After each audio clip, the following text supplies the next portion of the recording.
फ्लैटीज़ hotel में Pakistani ward academy के ज़ेर एहतमाम एक तकरीब का इनेकाद किया गया, जिसमें media coordinator speaker Punjab assembly Chaudhry Mohammad Iqbal, Pak Australia friendship के CEO अरशद नसीम भट्ट, सुहेल भट्ट, राडो घड़ीवाले, काशिफ अदीब जादवानी समेत दीगर की अफराद की शिरकत। मुख्तलिफ शुबाह ज़िंदगी में नुमाया खदमात अंजाम देने वालों में चौधरी मोहम्मद इकबाल मेडल्स और अवार्ड तकसीम कर रहे हैं।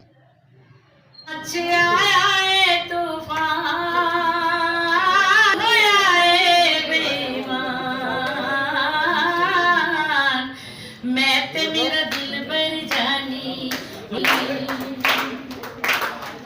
शौक नज़ारे देर गवाही मिलके टूर पे प्यार दिल तक साने तेरी कसमें मैंने सहनी पल दी जुदाई राई कमली दी होश पुराई जुल्फां भी हुआ परेशान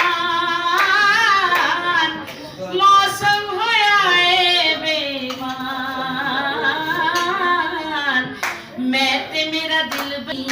भुलिया ते प्यार कहानी तेरे हर पासे आगे बल दी जावे